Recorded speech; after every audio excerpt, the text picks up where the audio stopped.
Welcome everyone to this Let's Talk Digital event with Azento, brought to you by Dentsply Sirona. We have an amazing speaker tonight who I shall introduce you to momentarily. In the meantime, I'm Paul from Dentsply Sirona.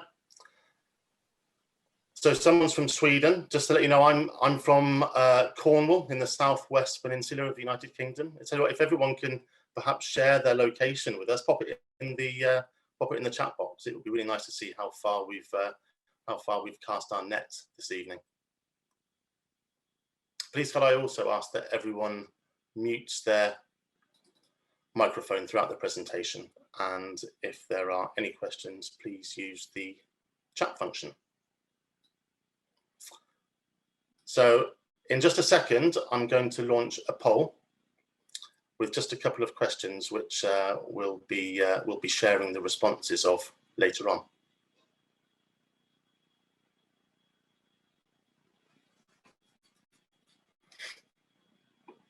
If everybody could please just pop their responses down, that would be fantastic.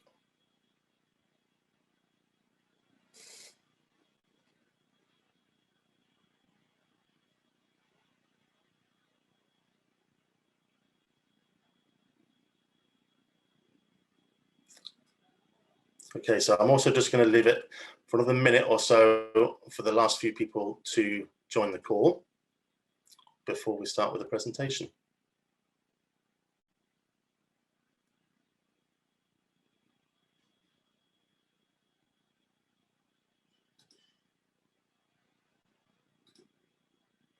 Okay, so we are absolutely delighted this evening to have this opportunity to give you the very latest information and to be able to discuss trends in digital implant dentistry. Tonight's event is all about broadening horizons and being able to demonstrate to you new directions that digital implant dentistry is now taking. A successful implant case cannot necessarily be determined by one single feature alone. In the words of Mark Ludlow, he has said that working with digital techniques and a digital implant workflow empowers clinicians to offer safer, more efficient treatment to their patients. So we would like to show you today a new direction in single tooth replacement procedures. Implants customized for your needs. We call the solution Azento. So a short introduction of your virtual hosts and Dentsply Sirona. Why it's time to go digital, how this trend is impacting digital implant dentistry. Then Dr. Marcus Dagnelid will share his insights, and we will take a look into his practice that embraced digital technology using Azento to deliver digital implant workflows to his patients. We will then give you an overview on how Dentsply Sirona digital solutions can help you to embrace Azento and complete the digital implant workflow into your practice. As part of tonight's agenda, we will also demonstrate an example of an integrated implant workflow with PrimeScan and Axios, which is our newest CBCT scanner. Finally, there will be opportunity for questions and answers to address any questions you might have. Please feel free to put your questions in the chat box as we go through. And here we go. So from Dentsply Sirona, you have myself. My name is Paul, and I'm a digital replacement territory sales manager, working here at Dentsply for over 4 years now. Tonight, joining me is my colleague Jack, who is our CAD/CAM specialist, who will take you through digital impression taking as part of the data collection for the Azento workflow. Our guest speaker today is Dr. Marcus Dagnelid. So Marcus received his dental degree in 2003 from the Faculty of Odontology, University of Gothenburg in Sweden. He is the CEO of the Swedish Academy for Advanced Clinical Dentistry. He's a Simplant Pro user since 2007 and is also a certified international CEREC trainer. So this evening, we will focus on a digital implant workflow, all of the different steps involved within it, and why digital technologies have become an integral part of day-to-day implant dentistry. With that, I'd like to start by playing a short video. Enjoy.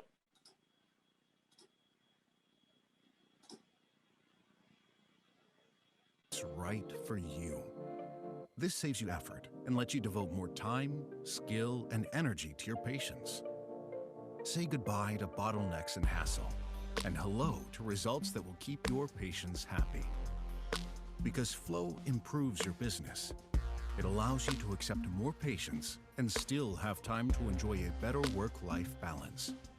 Whatever your goal and whatever the challenge, we will be your companion along the way, always making sure that your work flows.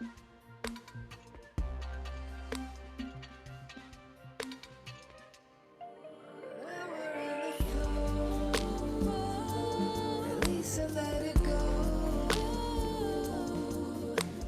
Find that missing piece that makes us whole. When we're in the flow, trusting what we know.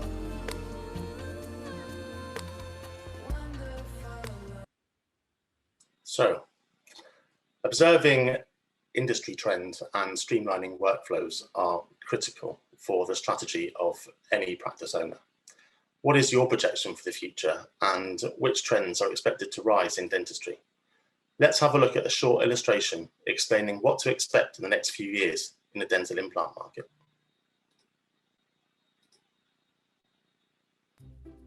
With factors like changing eating habits, the increase in the average age, and the desire for the perfect smile, the number of dental implant treatments are surging. By 2025, the global dental implants market is expected to be worth $6.5 billion. With that type of growth, the tools you use, the way you communicate with your colleagues, the support you receive from your partners, and the transparency you have with your patients are crucial. Whatever role you have in dental implantology and whatever stage you are in your career, by connecting to the Dentsply Sirona digital implant workflow, you have access to the most advanced digital technology, exceptional value from patient-specific products, and more time to focus on what matters most to you. With world-class digital technology and support, you can transform the way you work, from data capturing, planning, and guided surgery to the final restorative solution. Patients deserve the best possible care. Let's give it to them. Connect to the future. Digital implant workflow.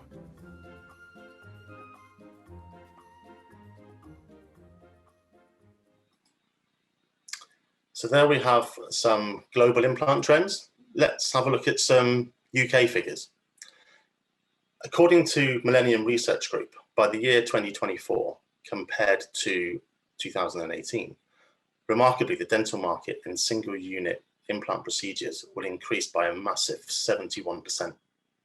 Suffice to say, you will all be placing more implants, so the importance of choosing a custom solution that offers consistently excellent results, both for you and your patients, is absolutely crucial. Having looked at the global and UK dental markets, now really is the time to move towards and embrace the inevitable, which is a practice with a digital workflow. So now I would like to hand over to our guest speaker, Dr. Marcus Dagnelid. Thank you, Marcus. Thank you so much, Paul. And first of all, of course, thank you to Dentsply Sirona for inviting me to this evening session, talking about digital implant solutions. It's not the situation I'm accustomed to, of course. You know, I'm lecturing in all kinds of parts of the world, you know, and I'm used to meeting people in person, but I feel this is it's an extremely nice, you know, for a platform and a way to communicate messages and portray education. So I think it's great that you have these initiatives. So let's start my presentation. That's perfect. I'm just going to remove this poll first of all. So just a second. And let's see if we can put down the thumbnails. Okay. So, I'm seeing the poll here. I'm just going to remove the poll as well. Can you remove the poll? Yeah, I can do that. There we are. Okay, great. Thank you. So this first slide is sort of to, not to remember you, but this is sort of what I have been having in my head the last year or so. And it says 2020. And of course, the global pandemic is still going on. But this sort of hit us like a brick wall last year. And I know that, myself and many of my colleagues all around the world have been struggling a lot with this sort of very strange situation that we've been facing for such a long time now. And okay, so I should switch slides now.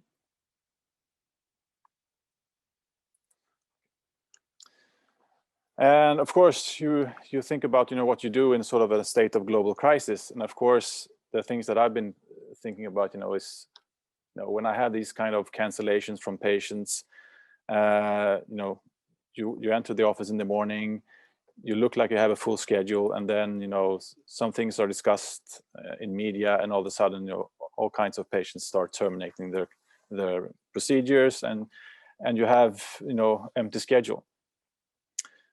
So of course, so this fear that kicks in, we all feel it, but after a certain point in time, you think that and I think that there has to be some way of sort of overriding it, and this person here that you're seeing, Elon Musk, I've been listening to a lot of his talks last year, and what we've seen with his companies that have been growing immensely during this pandemic, and at a certain point in time, he was even the richest man in the world. And I used to say, that drive overrides fear, and I truly believe that. It's that I've been using all this time that I had on my hands to further develop my clinic, and taking some strategical decisions as to how I can, make things better. And of course, we usually, when we talk about digital implantology, we talk about innovation, new things, not doing the same thing but doing them a little bit better. But I think that the word disruption is somewhat more suitable, actually, because what we're looking at is, in digital implant technologies, and digital implant platforms, is that things that we did in the past are becoming more or less obsolete. So when you actually enter the world of digital dentistry, you quite quickly you find that there are so many things that are so much better that it disrupts everything that I've been doing in the past.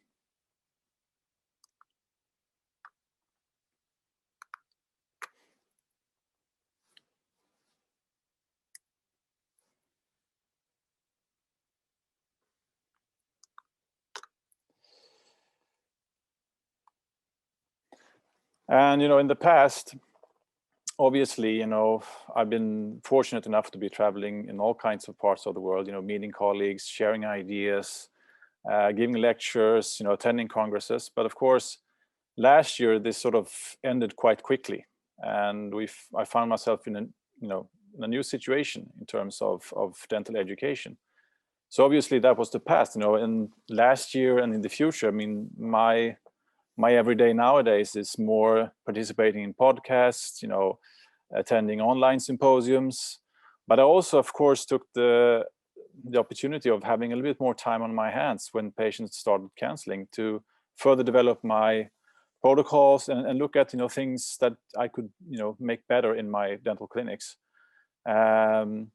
So I took over the lab company. I set that up with new dental technicians. We further invested in digital technologies with printing options, milling machines. I started new companies to look at how I can actually run my business in a more efficient way. So whatever time I had, I made sure that I used it to become more efficient in what I'm doing every single day. So moving forward, of course, is extremely important, even though I know that many of you listening now are struggling, of course, in your clinics at the moment. It was interesting to see the polls, that the results I saw there is that, you're keen on learning, but some of you feel that you lack confidence of using these technologies, and perhaps I can answer some of those questions during my lecture. Now, this was an interesting study called the Delphi study. This was done 2019, actually, by EAO. And it looks at what we're supposed to be doing in a number of years. And they asked a lot of experts around Europe. And during this survey, there were some of the answers that had a very high consensus percentage. So 4 of these questions I found very, very interesting, actually, in that survey. One question were on treatment demands for single-tooth implants. And as you mentioned, Paul, this is very much increasing in many parts of the world. So of course, what we saw here, the experts, they anticipated an increase, and 94% said that that was actually the case. We also saw that digital restorative technologies and diagnostics would replace standard, and that was almost 90%. Another question focused on the preferred method for impressions, and again, 90% said that fully digital is going to be the way in the future. Now, they also looked at the trend for prosthesis fixation, and here it said that screw retained was also almost 90%. So when we sort of look at all these answers pooled together, what can we see? Well, treatment demands for single-tooth implants for sure will increase. The direct digital restorative will replace analog, of course, because costs are going down. I mean, in the past, I participated in all kinds of developments with companies, and many times I found myself, as an early adopter, having to spend a lot of money actually investing in these techniques. So they can be quite steep in terms of the investments you have to make. But I feel that nowadays these things and these sort of, walls have become less and less. So it's much, much easier for you to actually, step into the world of digital dentistry. Impressions obviously will be fully digital. When we talk about implant dentistry, we're still closing the loop in terms of how we can actually portray the intraoral situation towards something that is, predictable. So I'm gonna actually, in the end of my lecture, going to show you the latest project that we've done. So make sure that you stick around for the entire lecture, because I'm going to show you some interesting stuff that we have been doing together with Dentsply Sirona. Prosthesis will be mainly screw retain. That was also, again, what I mentioned, one of the answers, almost 90%. And of course, I'm a prosthodontist, and I'm working in Sweden, so this is the tradition that we have here. And we have been seeing this trend for the last few years in implant dentistry, I would say all over the world, that screw retain is coming back in terms of retrievability, the way we can actually avoid certain types of biological issues as cement excess. So I feel that this is quite interesting, that this is very much in the trend.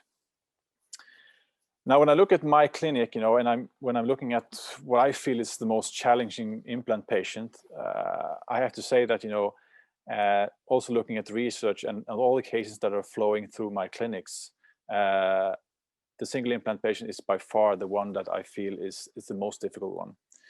That's the patient where we feel that we really have to take the right decisions in all aspects of the treatment. These are a couple of pictures from disaster cases that I've seen, and more of my daily practice is actually to solve problems from other doctors. So here we see a central incisor, obviously, a misplaced implant, very much palatally placed, and a ceramic abutment. So, a complete fracture of the abutment inside the implant. The right-hand side is a misplaced implant again.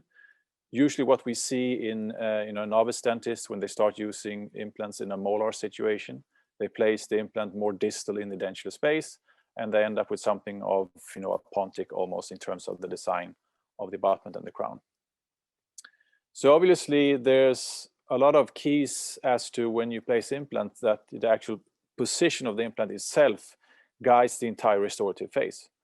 So of course we know that by rules of implant dentistry, these things are extremely important, because we need to of course support the tissues.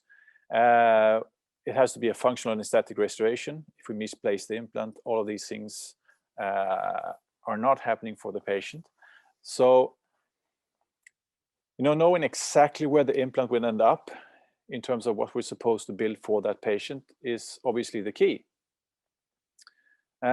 So the mesial distal dimension, the orofacial dimension, all of these sort of rules and aspects builds the success of the patient.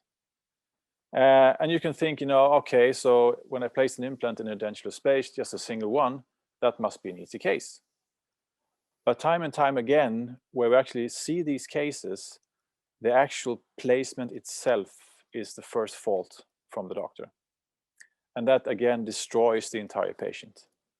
So if you place the implant in the wrong position, the molar site, you get a non-functional restoration, you usually get fractures, screw loosening.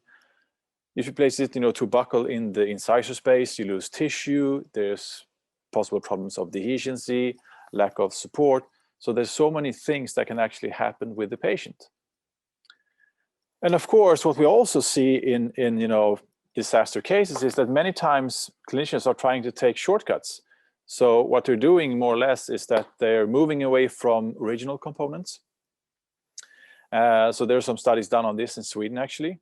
So we see a lot of different types of copy abutment systems on the market. They all claim that they have the exact fit, of course, and that it's equally strong and good as the original one. But there's a lot of things going on, what we actually do see with these kind of systems, because there isn't the exact precise fit. And if it doesn't match, we see actually catastrophic fractures of the implant itself, multiple screw loosenings, fracture of abutments. So there's an array of implant complications that can happen to a patient when you actually decide to go for something cheaper.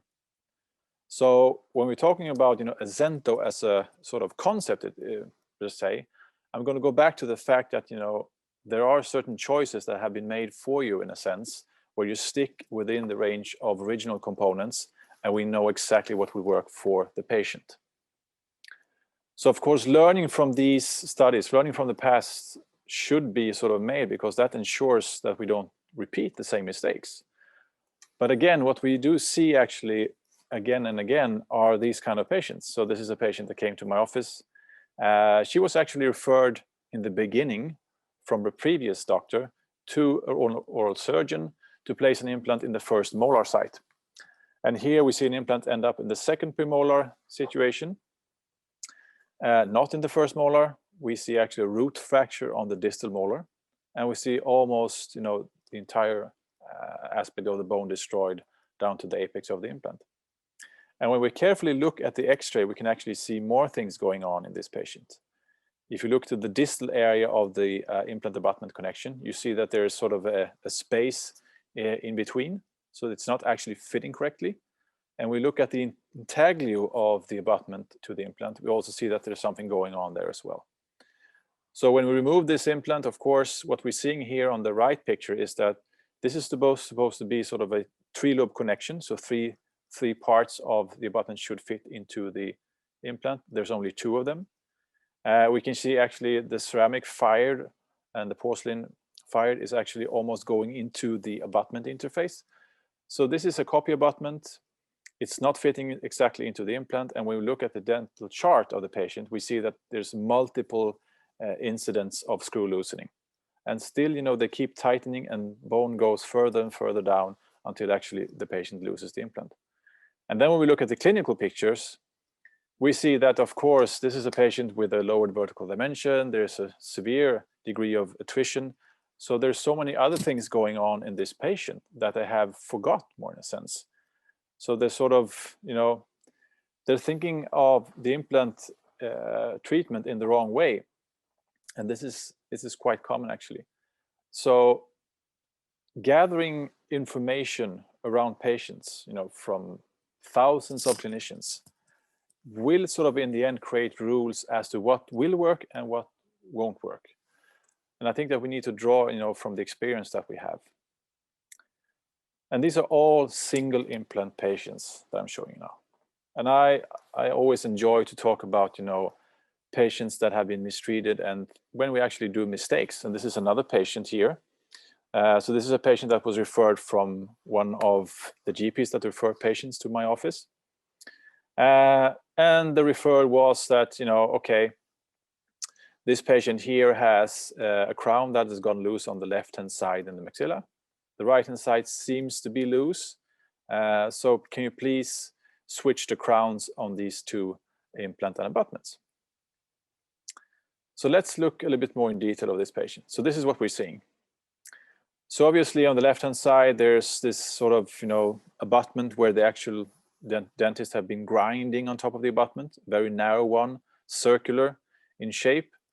The right-hand side on the premolar, you see that there's, of course, obviously a lack of soft tissue in this area.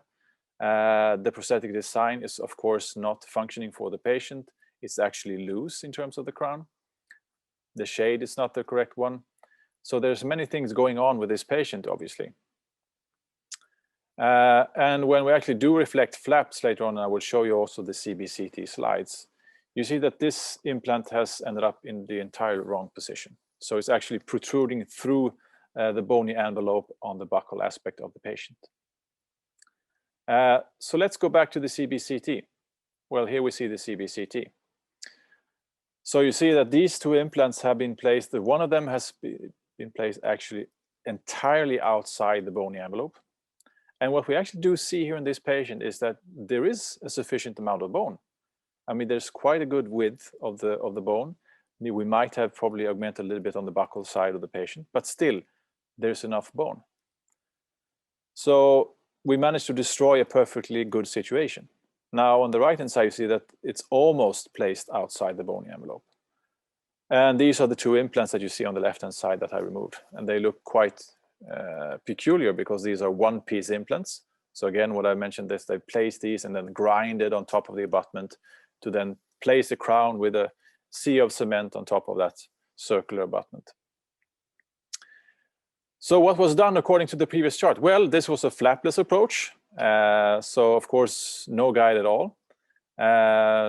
It was said to the patient that it was the latest surgical technique from Manchester, UK. I don't believe it was from Manchester, but still, this is what was said in the chart. It was a Canadian implant system, and the surgery was performed by a GP in Iran. So this is fairly common. This is what I tend to see in my office more and more. You have these patients that are traveling from all parts of the world, multicultural society, treatments done in by different dentists in different parts of the world, implant systems that we've never heard of, and we're supposed to sort of fix the problems from a treatment done by another dentist. And of course, it's very sad because when you meet a patient like this, they've already spent around 2,000 euro for this treatment, and now we have to start all over by removing the implants, augment the patient, and there's a number of months that the patient has to undergo treatment before they can be finished again, for the second time around in the same positions. So of course we can fix these errors. I mean, this is not what we should be doing with patients, obviously. And there's sort of this inherent problem that, who do we blame? Do we blame ourselves or do we blame the patient, or who do we blame? When I travel around the world, usually when I give lectures, I talk about these kind of sort of mishaps, poor cases. I always end up with people asking about my email address, my contact information, and they start sending cases. So immediately when I walk out of the lecture room, they start sending cases. So this was actually after a lecture in Malaysia. So a dental student, postgraduate student, placed an abutment and crown from a local lab, and it debonded 1 week after installation. And of course, here the lab claims that it was an original abutment and it's titanium. And if you look at this picture carefully, what you can see here is that that's obviously not an original abutment. That's a stock abutment from another brand. And we see that it's actually not titanium. It's an unprecious alloy, so probably cobalt chrome or something else. So here, of course, the dentist has just described, okay, so give me an abutment and crown, and they trust the lab to deliver the original components for that implant system, and that's not the case. So then they destroy that patient in a sense. Here's another patient. This was treated by specialists in Australia. So these are implants placed in one and the same patient. And we're going to focus on the X-ray on the left-hand side. So this is the lower right side of the patient. And here we have a total fracture of the abutment screw. This is the first implant in that edentulous space.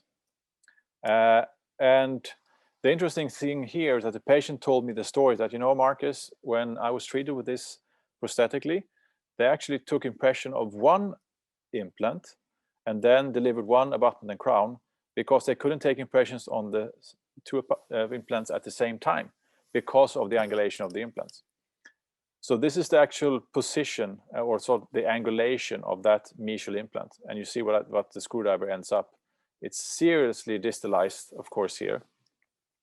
So a very poor angulation of that one. And I have to actually grind with the burr just to fit the impression post on top of the implant, and then deliver the abutment and crown. So, I mean, this is a patient where we actually do see enough bone. There's a wide edentulous space in that area. So we could have planned this in a better way. If we would have been focusing on actually the restorations or the teeth that we're supposed to be delivering, that would have been a prosthetically driven implant placement, and those implants would have ended up in a much better position. So by just having a CBCT, merging that CBCT with intraoral scanning data, like with a prime scan, you can guide the case, you can guide the implant placements, and we don't end up with these kind of situations. So, I mean, the problem that we see, I have to be honest, I'm usually on the specialist side, that I claim, of course, that I know how to place the implant, right? But the problem here is that we have to look at the planning service, if you talk about mice implants, and as an example, that actually, in a lot of cases, there's a lot of help that I can get to place the implant in the correct position. Because there's also, a lot of dentists out there that haven't placed, hundreds or thousands of implants and don't have the experience of actually, looking at the dental space and knowing exactly where they should place the implant. But what I've showed you is that, the implant placement itself is so important in terms of guiding biological and functional results. So we need to end up in a good position. And time again, we see that people are focusing on this a lot more. This is a work from Nikos Mateos in Hong Kong. And this is sort of a sketch that he had one of his chats in 2019, where they talk about the misplaced implant being the first step and the origin of so many problems that we see in the end looking at patients. There's chipping of the veneering of the porcelain, fractures of the screw loosening, inflammation around the patient. We lose bone because of misplaced implants. We get problem with mucositis and periimplantitis just because we've chosen the wrong position of the implant to start with. So the conclusion by him was that very often when problems do occur, there's sort of that predisposition in the system, that decisions that we've been taking compromises the patients. So the planning from our side is so important to actually get predictable results in the end. And when we look at the single or splintered implant prosthesis, here's a couple of studies. And what we look at here is that the incidence of screw loosening, it's at most it's up to 11%. And when we look at where actually it does happen, usually it's at the first molar restored area and also the maxillary central incisor area. So these are predominant cases when we look at single implant patients. So first molar and maxillary central incisor, all the decisions that we're taking are immensely important in terms of becoming predictable. So, if we have all these studies, we have all this knowledge, looking at thousands and thousands of cases, and when you look at Dentsply Sirona as a company, having provided guided surgery for from the Implant software for so many years, if you gather up all that information and pool that data, it becomes extremely powerful. Because what you see then is that you can increase the safety, because we know the rules for minimal distance between teeth. We know where vital structures are. We know what guides the healing. We can become predictable. And of course, to a certain extent, if we are doing it flapless, if that actually is a choice that we can choose for the patient, we become very efficient. And of course, it's a comfort for the patient. And when we actually push some of the decisions from the clinician aspect, meaning that I upload data and I trust actually the planning service itself, I have less planning time. Because when I started with guided surgery, the problem is that I invested, huge amount of time into these digital platforms to become successful, to take the next step. I went from analog to digital, and that took a lot of time. That's not the case anymore. And the thing is, with these platforms also, we enhance the communication immensely, because now, of course, we can talk with all team members and we see the same type of information. So guided surgery obviously is quite important. So if we have all these tools, I mean, why should we accept 2021 bad implant placements if we have all this technology to prevent this?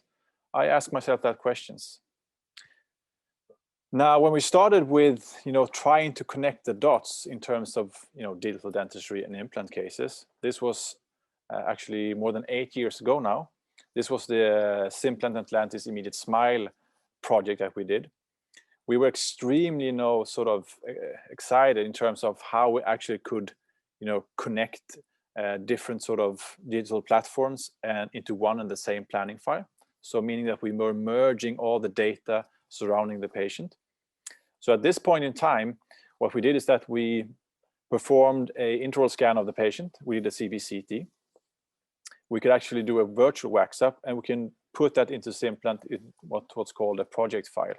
We could plan the case, have a perfect implant placement, but also at the same time, we could connect to the Atlantis virtual abutment design software. So we actually could design a temporary crown on top of an Atlantis abutment at the time of surgery. We didn't have a unique feature of where the implant ended up in terms of the hex orientation. So there was still a few things missing at this time. But this was the first baby steps towards what has become Azento today. So this was actually one of the cases. This was a nurse from a hospital. So she's herself working with patients on a daily basis. She had some, previous period disease, but she has been treated for the pockets, cooperating very, very nicely, good maintenance. And we see here the left central incisor has lost a lot of the support of the bone. So we know that we have to extract this tooth. And the patient tells me, no, of course, I understand this, Marcus, but when you're extracting the tooth, I would like to have something that is fixed during the healing process. Is that actually possible? So we say, okay, this could be an interesting case. So if we actually could extract the tooth, place the implant at the same time of placing the implant, actually deliver the final abutment to guide the soft tissues and a temporary crown. So here's the X-ray. And what we did here in this patient, of course, then, is that we managed to plan all these different steps. So we connected the intraoral scan. At that point, we couldn't use all scanners on the market. And we sort of overlaid that on top of the CBCT data. And then through Atlantis virtual abutment design, we could actually import the actual abutment in that case on top of the CBCT data. So everything within its implant, I could use all the dimensions. I could see everything there in one and the same place. And that was a huge leap forward for me, because now I could talk to the technicians, I could connect the surgeon and the restorative doctor, and we can all look at the same data before we decided to move further. So in this case, we actually extracted the tooth, we placed the implant through a guide. This was the old Aztec TX system, and then we placed an Atlantis abutment and did the temporary crown. So that was, very exciting, obviously. So at the time of surgery, we had the final abutment. And that meant for me that, okay, so I'm not, as a prosthodontist, I've used all kinds of concepts where I actually do add or subtract acrylic on top of a temporary abutment. So that's, what's guiding the soft tissue during the healing process is actually the acrylic. But if we look at, biology, you all know that, acrylic is not something that the tissue actually prefers. It prefers titanium and zirconia. So what's guiding the tissue here is the perfect three-dimensional shape in all dimensions is the final abutment. So that's a Atlantis abutment. And the acrylic is more supergingival.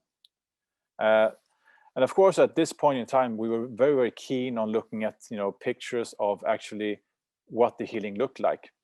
So we removed these primary Atlantis abutments to get these pictures. I would say nowadays, when I look at these types of cases, I would never actually touch the primary abutment, because I can have that abutment in place and I can just switch to crown instead when I finalize the case. But what we do see here is a very good support for the soft tissues. We have a three-dimensional shape of the soft tissue that looks perfect. So this is exactly what I would like to see. And minimal effort, because I haven't done anything during the healing process. No subtraction, no adding of acrylic. Everything is shaped from the get-go. So that was, of course, very exciting. At this point in time, we talked about keeping the initial Atlantis abutment, but most of the times, because we were developing, we removed the initial ones and we replaced them with a second one, or we had to do these things. And nowadays, I feel that that's, of course, unnecessary. So naturally, we were looking at the next step. How can we sort of close the loop of minimizing the analog step even more and doing it even more digital? But that was the case that we did at the time. And this is the design. And in the end, we did a monolithic crown, minimal cutback. This is normally how we do crowns in my office, in my local lab. So this is the starting of the patient. And here we see the end. And if we put a little filter on top of the picture, we see here that, you know, we can gain very, very positive results, even with very simple CAD/CAM solutions. So this is an Emax crown, almost minimal, you know, minimal layering, quite monolithic, and staining glaze. And this is actually 8 years ago. And the patient, of course, was very, very happy. We could move her from A to Z with the minimal efforts, very, very few interventions, few visits. She gained confidence of having something immediately installed, and she could use that for the time period of the healing. This patient, actually, I met this morning. So this is actually pictures taken today, 8 years later. And of course, I'm very, very excited about the results that we're seeing in these patients that we did 8 years ago. Of course, we can see here over time that, you know, obviously, when you look at the color of the crown and the ceramics, it differs a little bit from the neighboring teeth, but patient is still very happy. There's a little bit of age of the surrounding teeth, but tissues are there, very, very good maintenance, very, very stable bone situations over all these years. So this was quite encouraging.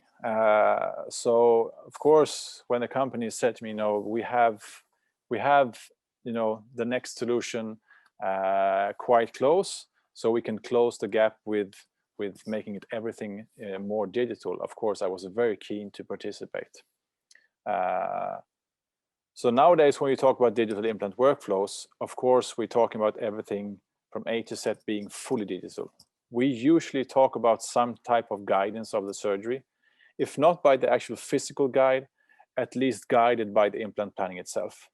So we're working with implant planning softwares, again, to be predictable with primarily the implant placement. So when GPs are placing implants in my office, they have to move from capturing digital data into actual implant planning, and preferably use a guide if they can. And guide here doesn't have to be flapless, obviously. I mean, that's a sort of a misconception, I think, about guided surgery, because of course you can use the guide and still reflect flaps, you know, outside the guide, and manipulate the tissues, do augmentative procedures, whatever you feel is best for the patient. But we're using digital impressions, digital technologies, all through the restorative phase, obviously. One thing that was actually missing when we're talking about the early immediate smile, Simple and Atlantis, was the fact that, okay, if we planned the case and, you know, we could only order an Atlantis abutment, we sort of were locked into the fact that, okay, we have to immediately lower the case. So usually clinicians ask me, you know, okay, so now you've made all these planning markers, you've ordered a surgical guide, you have an Atlantis abutment that's very expensive. But what if you end up with a patient where you extract the tooth, you place the implant, and then you don't have enough primary stability? So you cannot load the case immediately. Or I don't prefer to load my cases because I don't feel comfortable enough. I just want to have a good soft tissue healing, like in a one-stage procedure. So the missing piece of the puzzle here at this point in time was the fact that, what if I want to do, contour of the tissues immediately at the time of implant surgery, but not with an Atlantis abutment? Well, I have all the dimensions of what I prefer to, create in terms of the soft tissue shape. So looking at an incisor like we see in this patient, the truth is there. We know what we want. Well, that was one of the reasons actually to build the Azento solution. So when we looked at Azento, we knew the parameters that we had in the past with immediate smile, but we also needed the missing link in a sense. One of the things that was missing was actually the choice again then to go either for loading or just for contouring the soft tissue. Also, we knew that, not all scanners were sort of connected to that type of treatment solutions at that point in time. Some of the people working analog and then back to digital, back and forth. We utilized Implant Pro, so the real actual Implant software. Of course, that costs money, so there's an investment barrier in terms of actually entering into that type of solution. So there were, a few obstacles along the way here that we felt was necessary to remove. So this is more or less the workflow with Azento. So what you're seeing here in the first step where you're scanning the patient is that the only two things that you actually do need is an intraoral scanner and a CBCT. Those data are then uploaded to my Implant planning. The scanning data is actually through Connect. It's just connected through your account, and it's automatically transferred to the portal. So when you enter my Implant planning, it recognizes that you've scanned the patient. The CBCT data you can upload through the DICOM files. And when you upload everything there and send it to Dentsply Sirona, within a couple of days, you will get a suggestion for planning back, and you approve that planning. And you design the recipe for that specific patient. Either if it's immediate loading or if it's just immediate contour, you make the clinical choice. And in the end, where you start treating the patient, or what you get from the production site, from Dentsply Sirona, is a box containing everything that you need. And that's a huge step forward, I would say. Because what you see in this box now, delivered with the Azento solution, is that you have the drills that you need for that specific patient. You have the implant that you've planned for that specific case. You have the surgical guide, but you have the choice either one or two, as you see on the right side.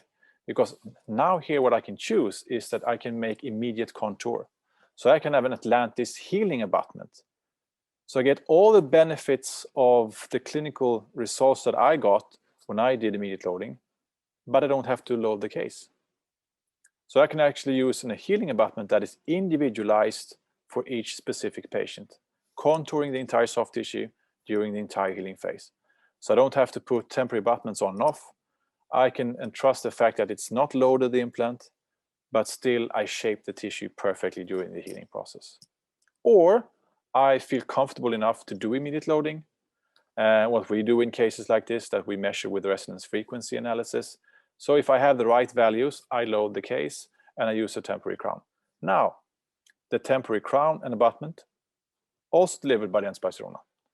So I can utilize Dentsply Sirona to a full extent, or I can also tell that, yes, I would like an Atlantis abutment, but the core file for the temporary crown is delivered to my local lab. So they will actually process the temporary crown, mill it out, and I can put that on top of the abutment.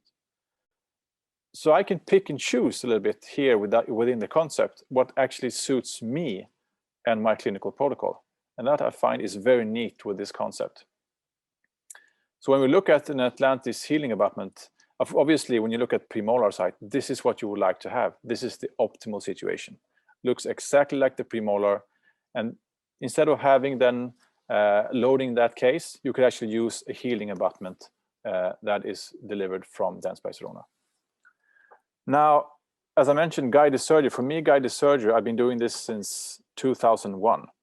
So that's, of course, quite some time. And in the beginning of the area of guided surgery, I mean, there were huge investments that you have to make. I mean, software, I don't know how many thousands of euros I've actually invested in purchasing different softwares. I remember in the early days when I used Implant Pro, I had to pay probably it was around 10 or 12,000 euro, and I had to pay more amounts of money if I had to use it on more computers, etc., etc. And of course, it was a very steep learning curve because you had to sort of participate in these courses, learn the different dimensions of CBCT, how you actually set up the case. You had to segment the case yourself, create the three-dimensional models. And then when you've done that, and when you looked at actually the guided surgery tray, there were multiple variations of that depending on the implant system. A lot of different drill keys, multiple amount of drills. So, and of course that tray costed also a lot of money. So the actual initial investment for getting into guided surgery was so steep that I think that scared a lot of clinicians out there. And for those that actually did invest, they ended up with having the trays just in a box because it was so much distress when they actually went back to the office. So they forgot about some of the rules. And if they didn't succeed with the first case, they just, forgot about it more or less. So the investments here, when you're talking about Azento, is minimal, obviously. Now, of course, when we enter this concept, when I look at this, who is actually the target customer? What type of patients are we looking at? And this patient that I'm going to show you here is a patient that was treated in one of my clinics by one of my general practitioners. So what we see here is a second premolar case. And of course, when you look at this patient here, we see that, okay, there's a sufficient amount of bone in the area where we want to place the implant. There's a sufficient amount of soft tissue. So this is a case which is perhaps a little bit more straightforward, but we know for sure that even in this type of situation, the actual placement of the implant is key to guide the prosthetic aspect of the treatment. So when we look at this patient here, this is the clinical pictures. Again, second premolar, identical space. There's a sufficient width of the bone, enough soft tissue. So this is a plan that we're going to place for a flapless surgery. So what do we need? Well, what you need to start in this patient is only two things. You need obviously a CBCT, but I would say that the cost for a CBCT machine nowadays, which is often dual together with a panoramic X-ray, it's much less than also when I started with guided surgery. So the investment barrier here is quite small. So I think many offices today working with implants, they actually do have a CBCT, or at least close by, coupled to another clinic. You obviously need an intraoral scanner because you need sort of the information in the patient. But that's the two things that you need. You don't need to invest in expensive planning softwares. You don't need to invest in expensive surgical trays. The only two things that you actually do need here is the scanning from the CBCT and the intraoral scanner. So this is actually the planning of this patient. So what I then did with the patient and the GP is that we took an intraoral scan with the Prime scan. That's uploaded towards Dentsply Sirona with the Connect software. We take a CBCT of the patient, and we enter My Implant Planning Services online on our account. And we just upload those two dimensions. Now, with this case, within 24 hours, I actually received a suggestion for the planning. So this is actually the outline of the surgical guide. And what you do see here now is that you can make all the sort of necessary visualizations of the case. You have the implants, the aesthetics, the guide. You can, highlight different sort of structures of the patients.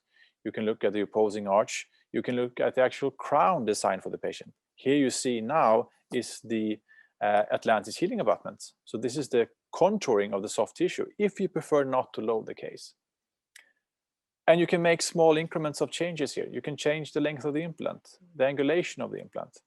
You can tell the system here and make remarks as to how you want to go further with the case. But when we look at the actual placement of the implant itself, nothing is changed from our side. Everything is planned from Dentsply Sirona because of, again, if you're pulling so much amount of data from thousands of cases, obviously we can tell the system what parameters are important in a specific implant situation like this. So we can actually trust the planning. So now, of course, we've saved a lot of money on not purchasing planning softwares. This is absolutely free online. And it's quite quickly. So within a couple of days, I've already went further and actually ordered my products. So of course, that's a huge difference from what we did in the past, obviously.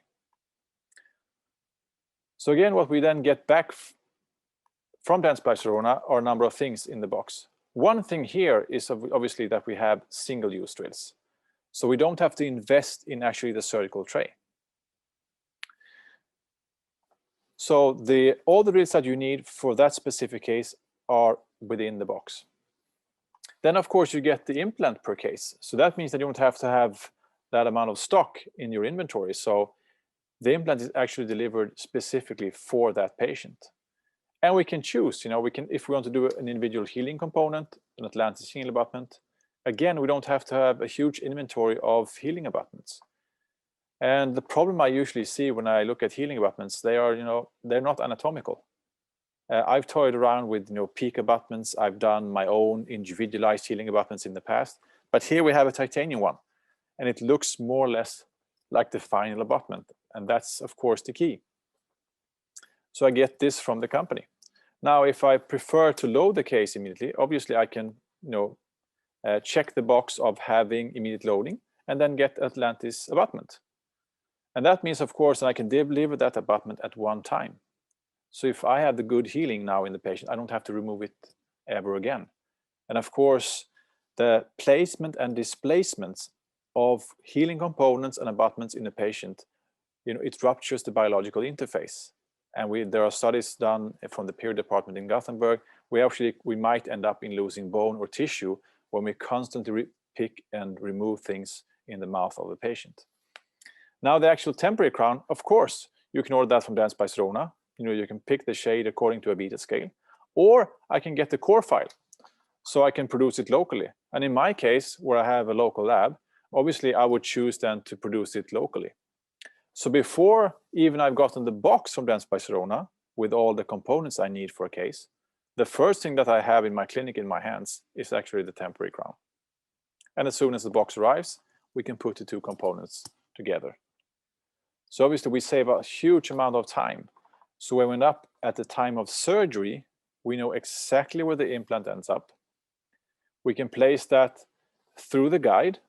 And here, of course, an interesting aspect is that when I started with these projects, I could not control the exact orientation of the implant in terms of the hex. So this is an Asptrack EV implant. And with this surgical tray, we can actually pinpoint the exact hex orientation. So we have an exact fit of every single component. So on the far left here, we see the Atlantis healing abutment. In the middle, we see the Atlantis abutment. And on the far right, we see the Atlantis abutment plus the temporary crown. And now, of course, depending on the patient here, and the reason for me showing all this in this patient is just to portray what you actually can pick and choose from. But you have to decide as a clinician, would you prefer to load a case like this? You feel comfortable enough? Or you just want to immediately contour the soft tissues? That's up to you, of course. We always measure with resonance frequency analysis. The GP in this particular patient, he chose to have the healing abutment. So he decided before that he wanted to do that. And I felt that that was absolutely fine, of course. It's a second premolar. We don't have to perhaps give the patient something immediately here in this particular situation. So he chose the healing abutment. And then, of course, then this is put in place.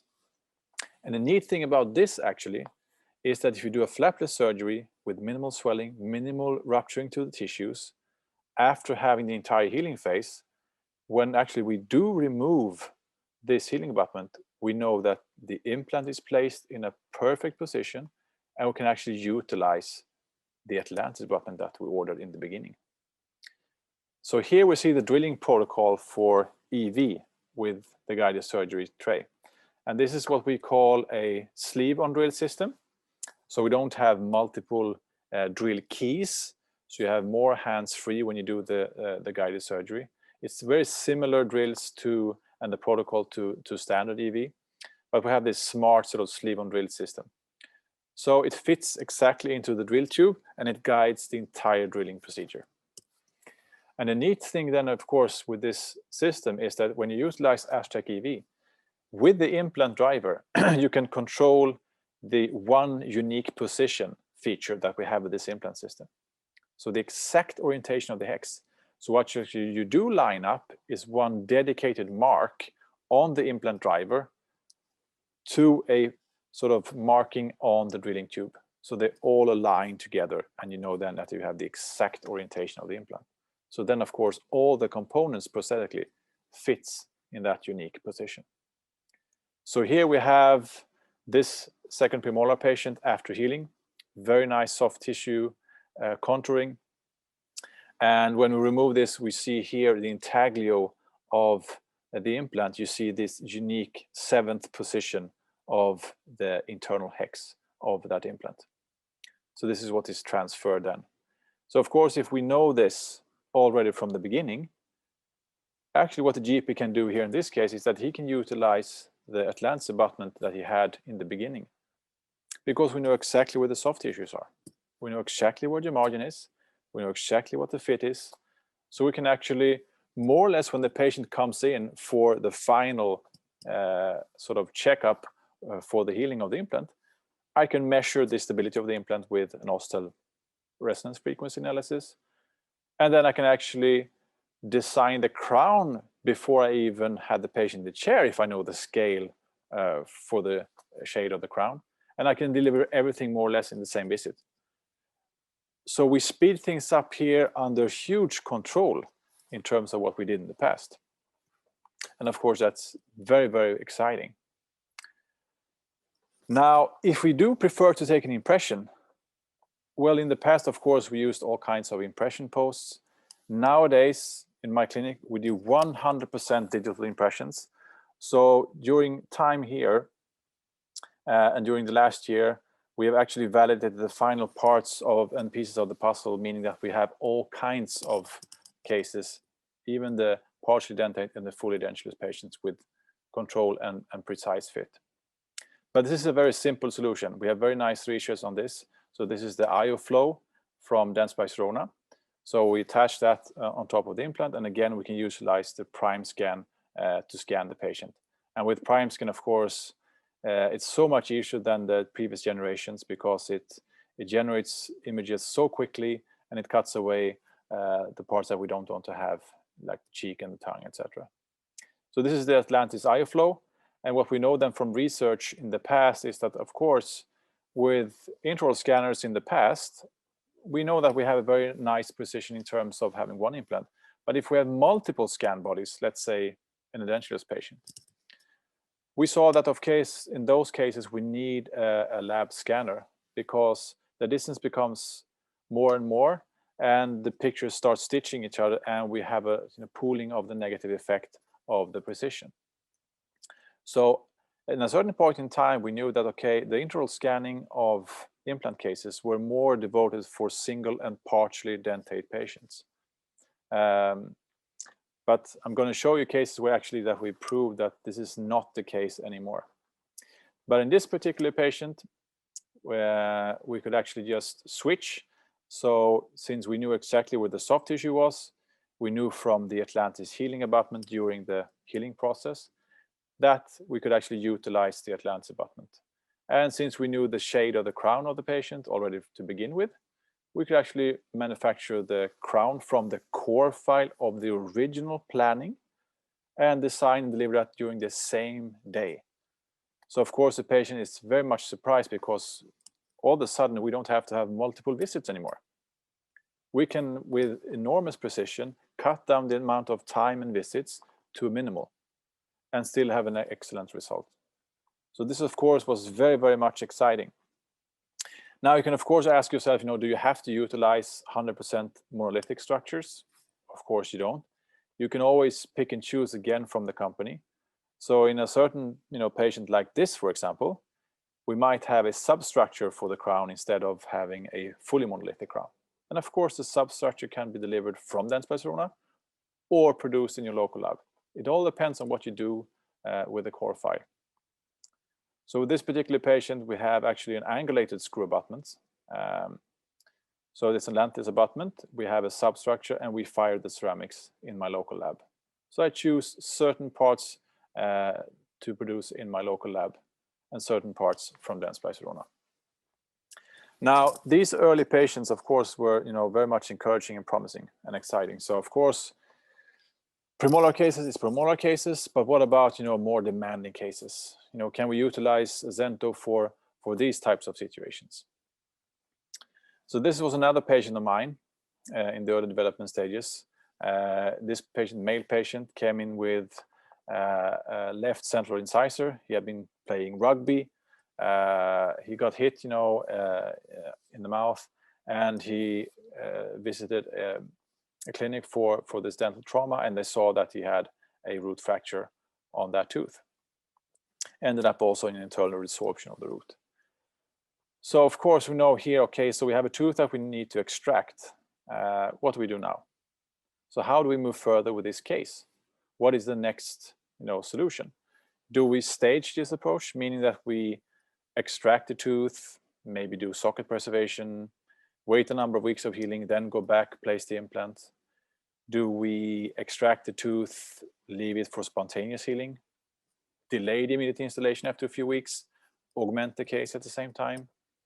Do we extract the tooth, place the implant, augment at the same time? Do we need to augment at the same time? So there are so many things that we can choose for this patient. But I would say that during a number of years of experience when I've been treating patients, I find more and more that I tend to move towards less and less surgical interventions. The more we interfere with tissues, the more problems we might actually present into the system and the patient.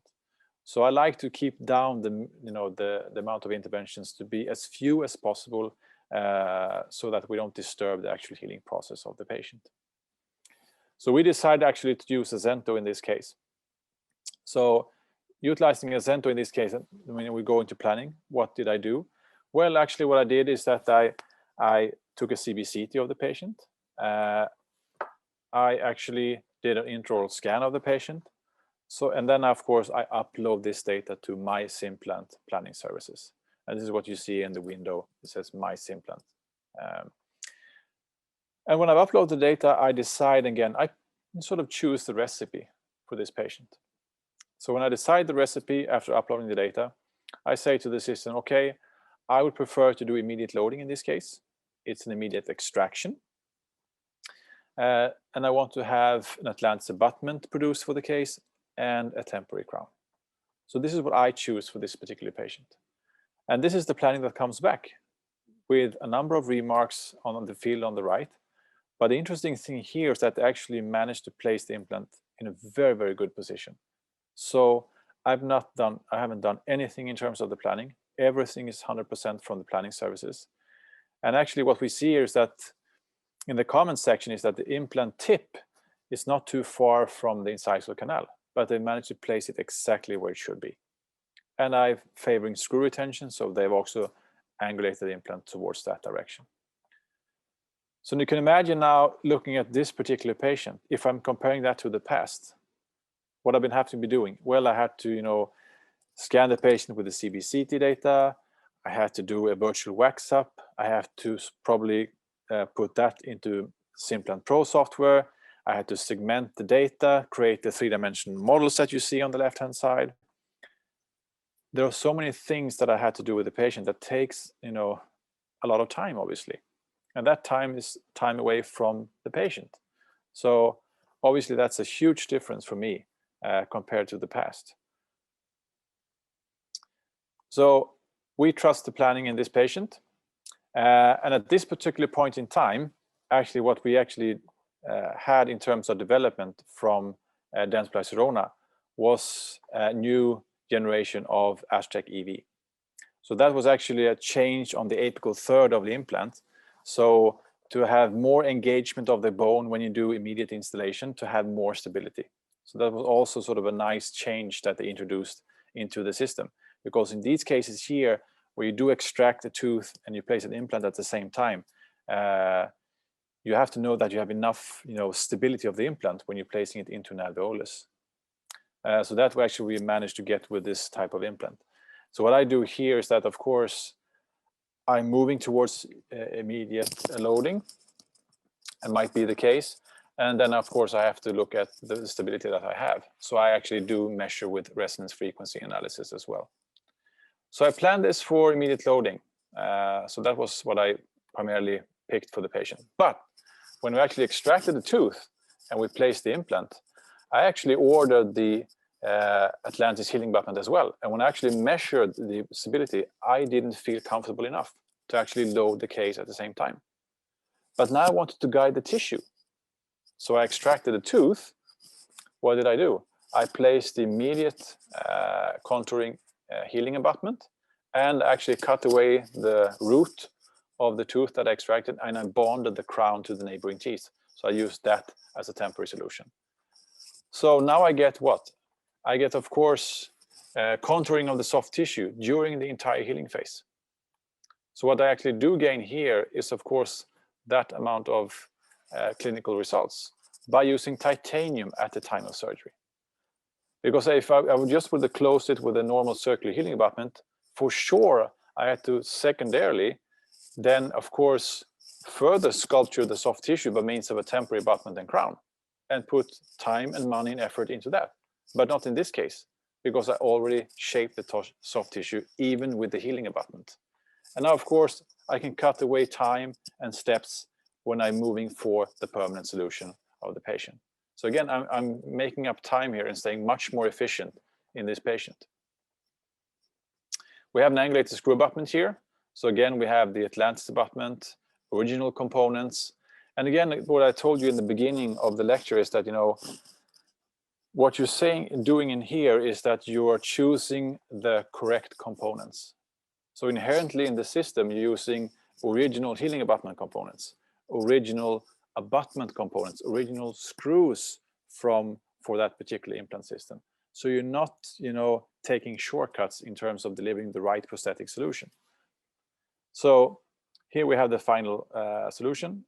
So at the time of delivery, we see that we have this amount of results for the patient. So that's the abutment and crown, and a very happy patient. And again, fewer steps towards having something in the end that looks predictable in the patient. So even if I didn't load the case immediately, I could still contour the soft tissue by means of utilizing one of the components in the Azento box. So of course, very encouraging. And here we see the initial X-ray on the left, and then you see the X-ray on the right with the implant placed. And again, it's placed around 2 millimeters from the incisal canal, so we have 100% control of exactly where we place the implant since we have used the laser guide. So nice healing. So obviously a lot of steps into the right direction in terms of digital solutions and digital impressions. Now, what I told you is that with these single implant cases, yes, we can have a digital impression, and we know that we have a perfect fit. We have validated this in studies. We have even looked at partially dentate patients as well. But what about fully dentulous patients? Can we actually utilize prime scan and have a perfect fit of an entire framework in a patient that is edentulous? Well, these are, of course, important questions to answer. So what I'm going to show you now is the latest projects that we've been doing together with Dentsply Sirona. And these are digital impressions for Atlantis suprastructures. And obviously, I showed you was an intraoral flow, an IO flow for fixture level or implant level impressions with a prime scan. But what we've validated now as well is actually IO flows for abutment level on multiple implants. So this is something that is going to be launched in a very nearby future. So the cases that I'm going to show you now are some of these sort of early cases that we've been doing, developing this concept together with the company. Now, this is what you've been seeing in the past. So this is a couple of implants placed in a patient. We see the second premolar, first molar. And then there are two different types of implants. So we have a fixture level impressions, so the IO flows. So this is the scan that we've done with prime scan. And of course, in these type of patients, we know for sure that we have a perfect fit of all the prosthetic components. So it doesn't matter nowadays if we take then an analog impression with impression post, or we make it a digital one, because we have a precise fit of all the components. So what I said to all my doctors in my clinic that within a year, even during the year of a pandemic, we need to get rid of all analog impressions once and for all. So let's move from this entirely. So every single implant patient that we're doing impressions in my office today is 100% digital. And that, of course, with a local lab inside the office creates, a huge amount of efficiency. So if this is more or less what I say a simple case today, you're just delivering a couple of abutments and crowns. It's so efficient working with these digital implant protocols. And all these pictures and dimensions can, at any given point in time, be transferred between clinicians and technicians, so we all share the same information. But the interesting thing here is that what happens when we're on abutment level? If we place a couple of uni abutments, like in this patient, well, it doesn't really matter anymore, because what we actually can use here are IO flows for abutment level. So in a partially dentate patient, I can actually scan on abutment level and still have precise fit. Now, the interesting thing here is that when I transfer this data to Dentsply Sirona's company, they will actually design a primary structure, so sort of the core structure of the bridge. And this is printed in titanium. So we can work together with the company back and forth in terms of how the design should be for the substructure. And when we decided the right type of substructure, that substructure then can then be imported. And we can utilize also the core file for the suprastructure according to the scans that we made. So this then is delivered from Dentsply Sirona, and my local lab will take the core file and utilize that to actually deliver the suprastructure on top of that primary structure. And the neat thing here now is that we can do this with any types of, like the zirconia material, and we can make it screw retained. So it's not, titanium acrylic. We don't have to fire porcelain. We can have a fully monolithic 3-unit structure on top of the primary structure. And this is how it looks like in the software. And of course, then this becomes extremely interesting. So what we call this concept is actually Atlantis bridge base plus Atlantis core file. So what you do is that you scan with new scan bodies for abutment levels, so new IO flows, and they will be available later this year on the market. Dentsply Sirona, they will actually deliver a 3D printed titanium primary structure. And we always look at each specific case, of course, so that we have enough space for interdental flossing and enough support for the secondary structure. And the secondary structure is a core file delivered by Atlantis.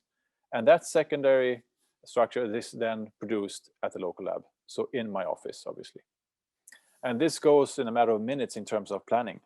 So we're always looking at delivering actually the secondary structure, in the hands of the clinician before even we've had the primary structure delivered from the company. So it all goes very, very fast.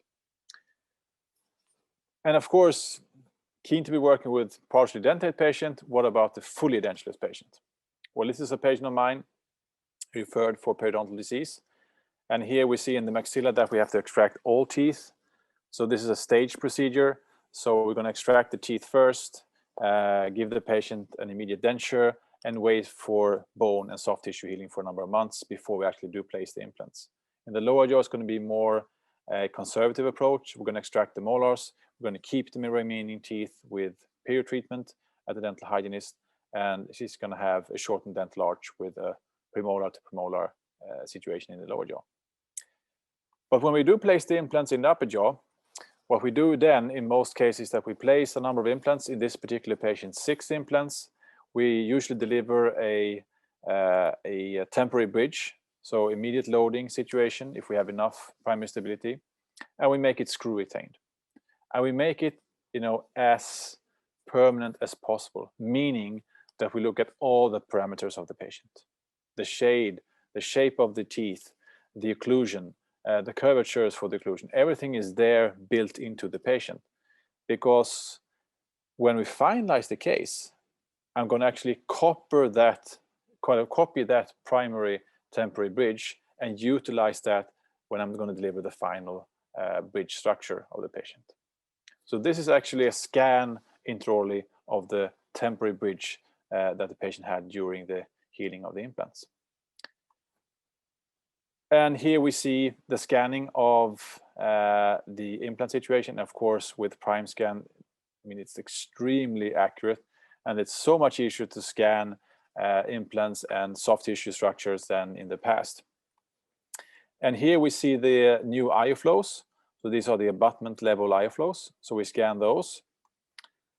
And here we see the design of the primary structure that has been delivered from Dentsply Sirona.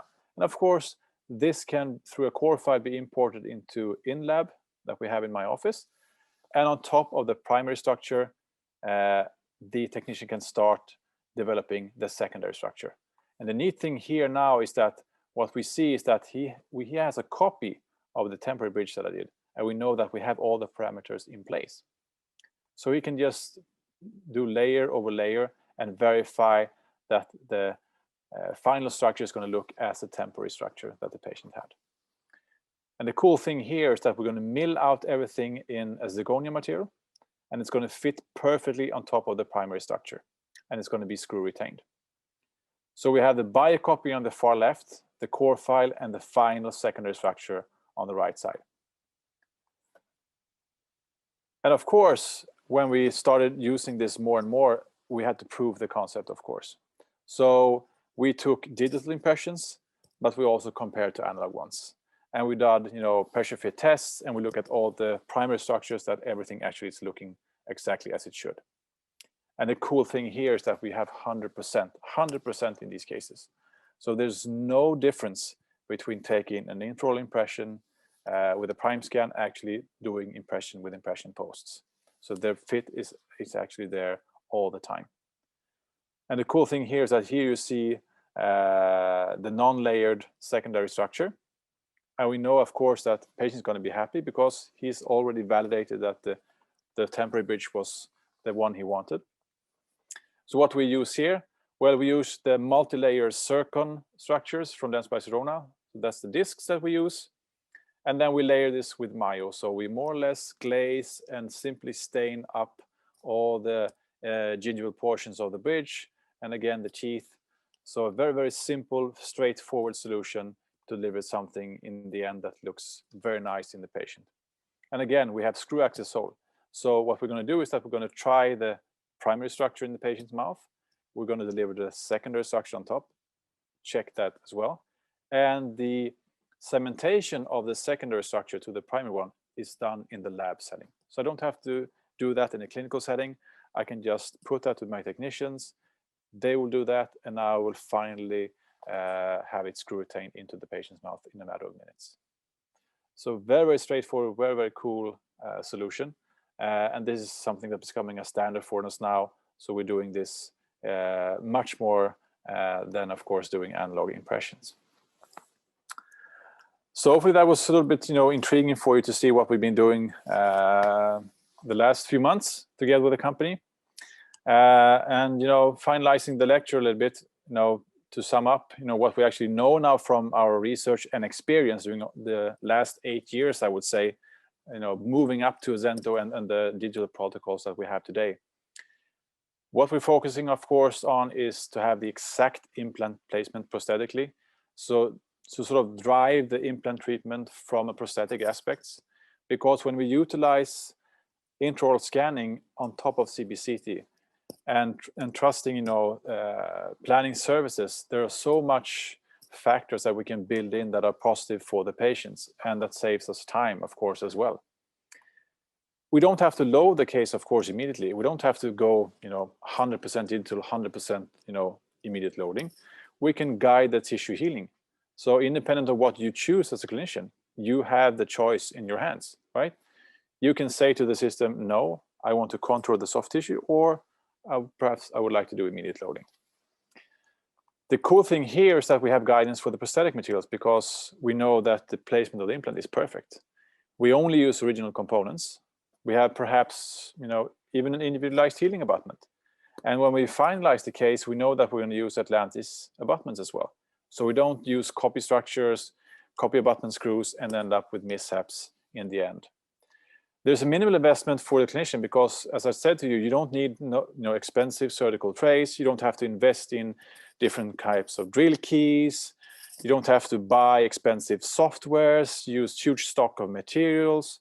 So you get rid of all these obstacles, which I felt was there for me in the past. And I've heard from so many clinicians when they're considering digital protocols and guided surgery.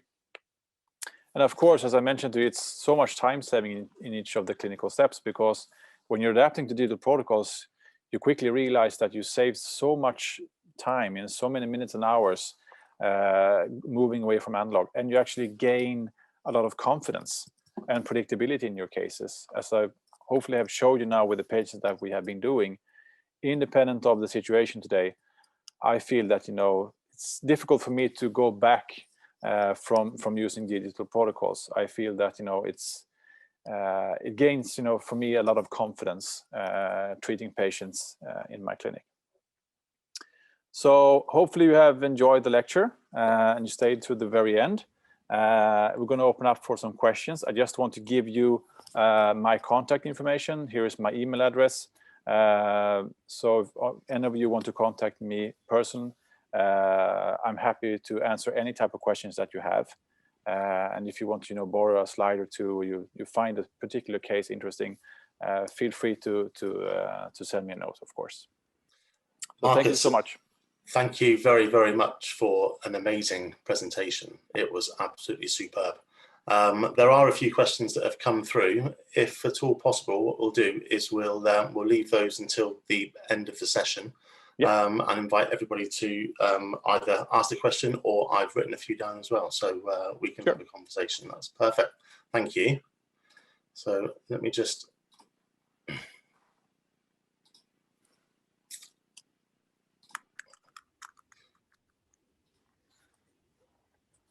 there we are. So we're absolutely delighted, Marcus, to see how you've found Azento to be the right digital implant workflow for you, and actually how it works for you in your practice, and even more so that it's one of Dentsply Sirona's digital solutions. What brought Dr. Dagnelid, as well as the other dentists, to choose Azento specifically? What did they consider when evaluating different options?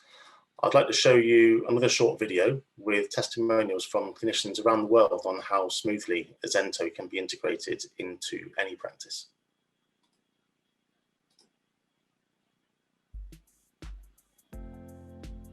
My workflow changed dramatically. I really didn't have the ability before to, on day one, do surgery, and then without ever taking an impression or an optical scan of the patient's implant, on the next appointment be able to deliver the final restoration.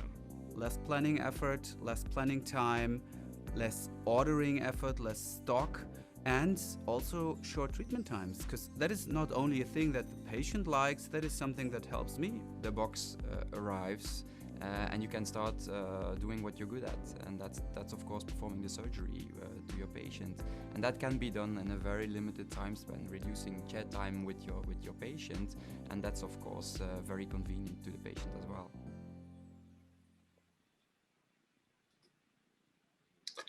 Now, the question you need to ask yourself, I guess, is what's stopping you from going digital with Azento?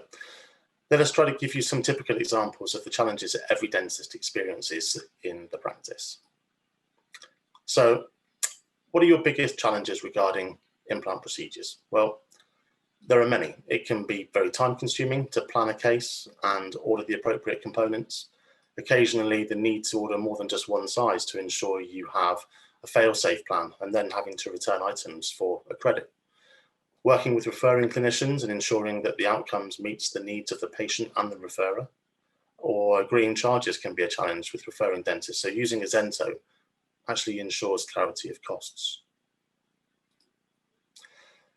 So what should you be looking out for when considering a digital implant workflow? Let's start with the usual steps, which Marcus went through. So implant planning, ordering components, guided surgery, digital impression, and restorative solutions. At each step, you should ensure your provider offers open connectivity for you to complete the workflow in the way that suits you most. If we compare conventional and digital workflows with Azento, practices reduce their workflow to just 3 steps: scan, approve, and treat, saving the dentist's valuable time.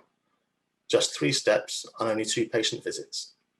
Based on 20 years of digital implant solutions, Implant and Atlantis have over 2,000 scientific publications. So Azento makes digital implant dentistry extremely efficient and consistently enables excellent outcomes by reducing time and effort in planning, surgery, and ordering stock. Full use of a digital workflow to improve accuracy and patient comfort.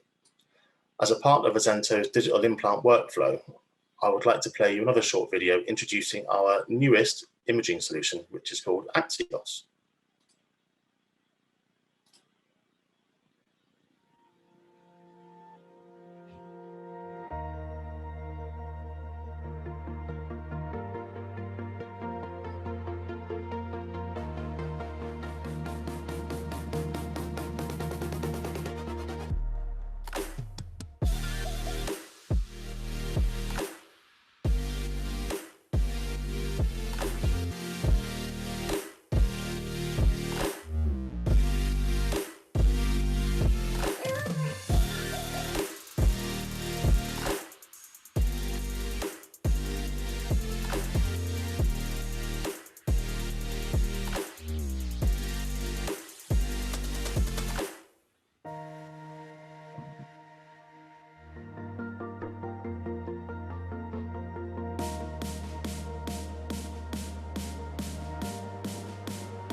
Okay, sorry, I think that might have just cut off a little bit short there, but everyone is different, every patient, every practice, every team, which is why we adapt our products to fit to your needs and not the other way around. Axios is for a truly individual experience.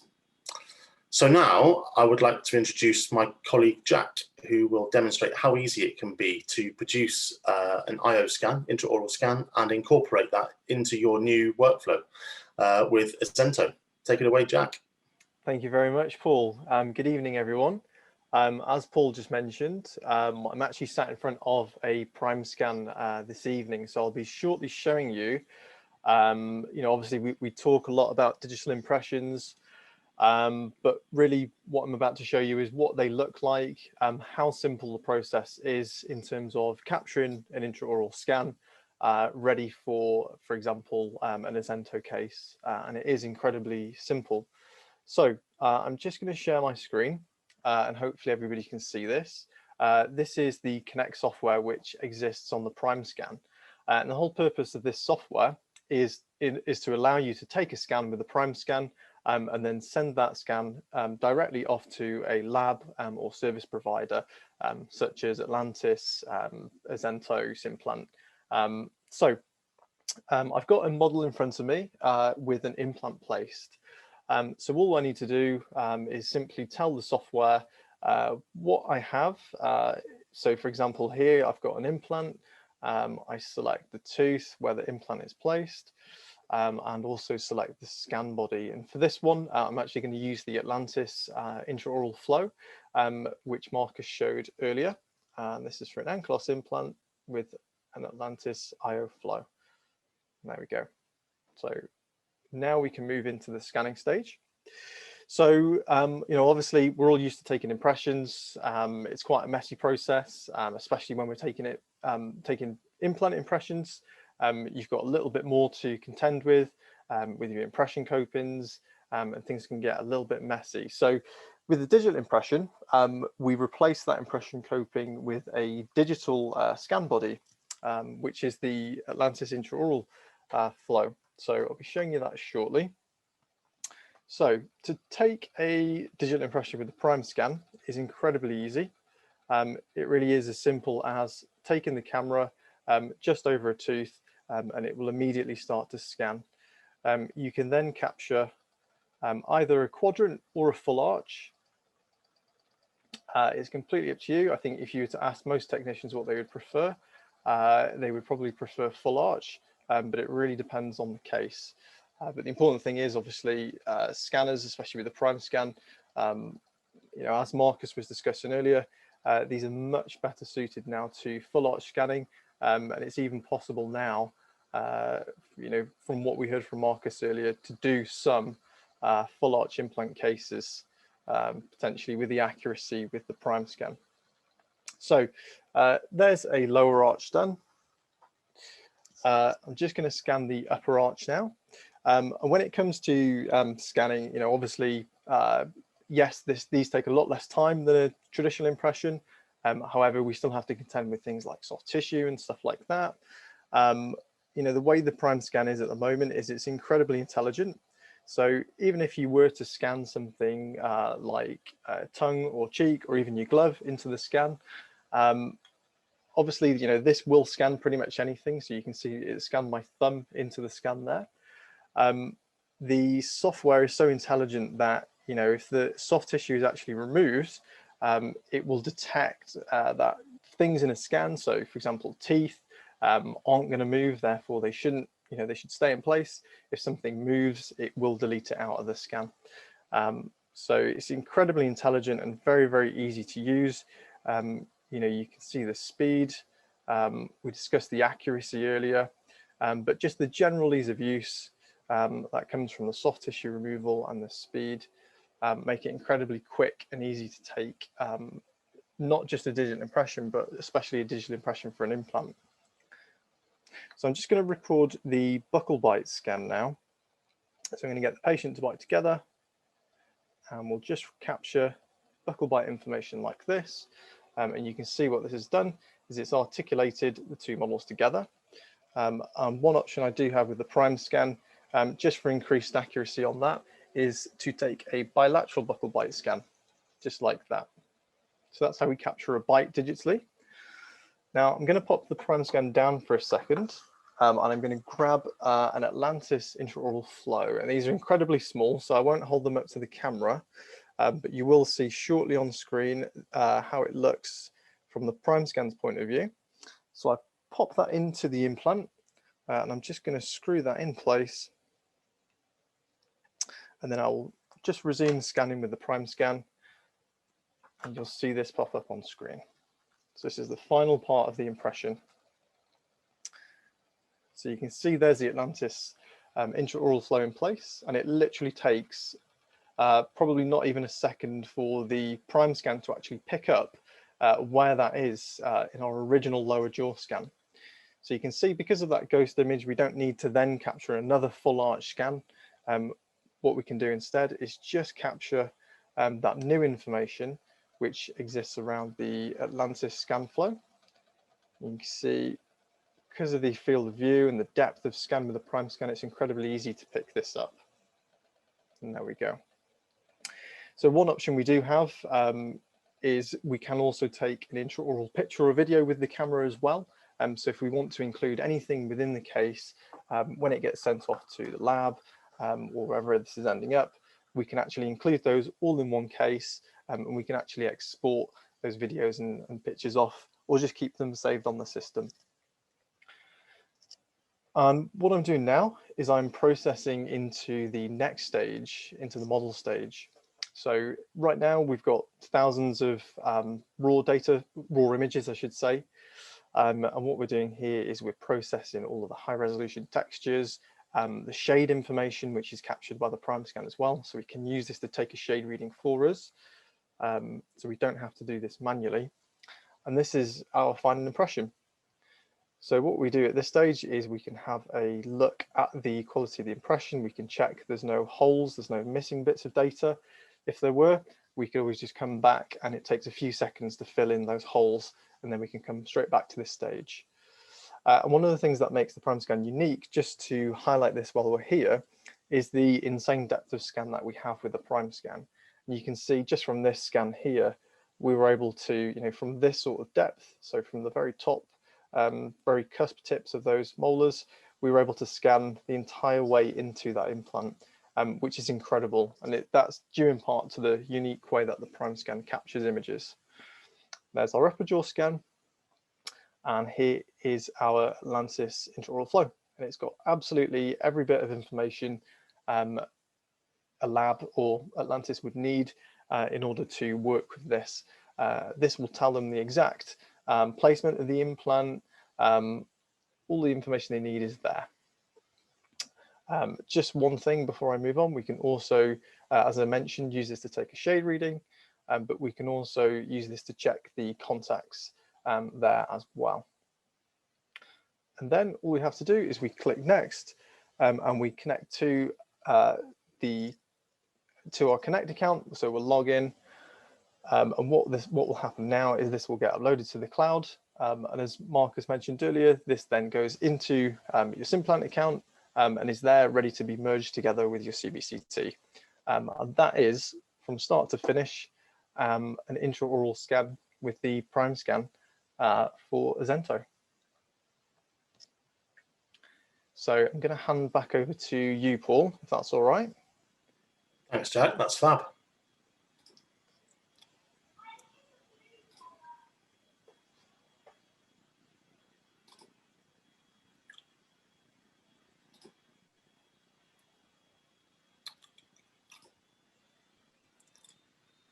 Yeah, that's perfect. Thank you very much for the demonstration, Jack.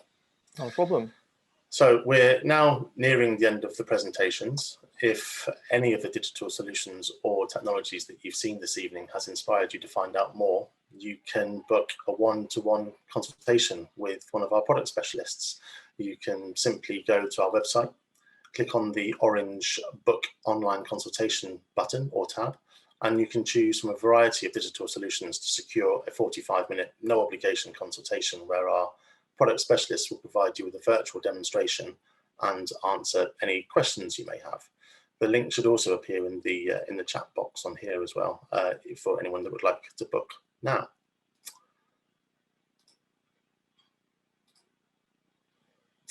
So thank you so much to everyone who's attended this evening. I hope you've enjoyed it. Now we've got some questions as well. So also special thanks to Dr. Dagnelid for his presentation and his insight. Would anybody like to unmute themselves and ask Marcus their questions directly, or would you prefer that I was to ask them via the chat box? Okay, so we do have one question, Marcus. So what was the biggest change in your practice since going digital and started using Azento? I would say that one of the biggest changes for us is that, we have been, participating in development projects for digital implantology for such a long time. So that was inherently already there. But I think the biggest change for me is to convert every single team member, being on board by you fully using digital protocols only instead of analog. And that means that, all the GPs, all the specialists, all the nurses, all the hygienists, so that everyone has the same innate ability to use the prime scan for different types of treatments. So I think that sort of, I would say educational barrier is one of the most important ones, because when you're implementing something in terms of a new technique in your office, as a dentist, you know that usually the person that restricts you from using those is the nurse, right? The dental assistant is usually the boss in the room. So if he or she is not on board, you will not be able to use the concept fully. So I think that implementing the technology with all team members is extremely important, that everyone feels that this is the way we should go. So that has been my effort with, I run 27 chairs in 3 clinics, so there's a lot of rooms and treatments going on at the same time, so I need everyone on board. And that's what we've been doing the last, I would say, 18 months. And when we've, sort of closed the loop with any type of patient when I'm treating implants, is that, everyone is trusting the technique to 100%. Fab, thank you. There's another question here as well. So you were talking about your case with the rugby player. There was an injury case. Yeah. How did you temporize on that case? My initial plan for that case was actually to do immediate loading, but since I extracted the tooth and placed the implant at the same time, I didn't gain enough primary stability. So what I did is that I put on the Atlantis healing abutment. Since I extracted the tooth, I had actually the crown of the tooth. I could cut away the root part, and I could actually bond the clinical crown of the patient between the neighboring teeth. So that was sort of like an etched bridge in a sense, but I utilized the patient's own tooth. And then he left, of course, very happy anyway, because it was fixed and it looked quite neat. So that was my option. And then I kept the healing button underneath that portion, out of any sort of force from the tooth. And that's what I meant with that, even if I didn't load the case immediately, at least I contoured the case immediately, and I gained the exact soft tissue situation I was looking for. And I think that's one of the keys with Azento, is that you can stay, I would say, on the safe side if you feel more confident of not loading immediately. If you're not doing enough of those cases, you will still gain a perfect soft tissue healing situation, even for that case. So that was what I did. Thank you. Another question. I should be able to answer this. How do you merge the information from PrimeScan with CBCT if you use external source for scans? Correct me if I'm wrong, Marcus, but if you are putting or loading an Azento case, obviously you're uploading the CBCT data as well as the STL file together. Is that right? So that then, yeah. So let's say if you didn't have a PrimeScan, for example, you could have a lab scan. As long as it's STL, the Mice Implant Planning Services online will automatically detect that, and Dentsply Sirona will take care of the rest. They would segment the data, pair the data, set up the case, and do the planning. So you don't have to bother about that at all. Just to clarify, sorry, with Anna. So I know Anna personally, and she actually will be getting a PrimeScan very shortly. But I think when she means scans, she's actually referring to CBCT scans coming from an external source. So is that the same process as well? Yeah, because those scans are delivered in DICOM data always. And DICOM data is universal. So you can utilize that information. If it's on a USB drive, CD, whatever you're getting it from, you can always upload it to the online platform. It's no problems at all. Perfect. Thank you. Okay, and another question. So is there support or training provided for the first Azento case? Absolutely, there's lots of support and training. So if you can contact your local TSM, if you know who they are, but if not, then you can contact me directly. I can then ensure that you're in contact with the person that would be looking after you. And then we can book a one-to-one session, virtually training you and talking you through the process through the web portal. Are there any other questions?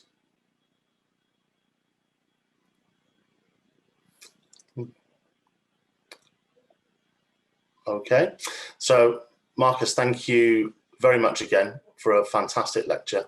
Thank you, Jack, also. Really, really good. Thank you to all of you who have attended this evening. Really hope to see you again soon. Enjoy the rest of your evening, and don't forget also to go ahead and book the virtual one-to-one consultations via the link that's in the chat box, and look forward to hearing from you again soon. Thank you so much. Thank you. Bye, everyone. Thank you, everyone. Bye.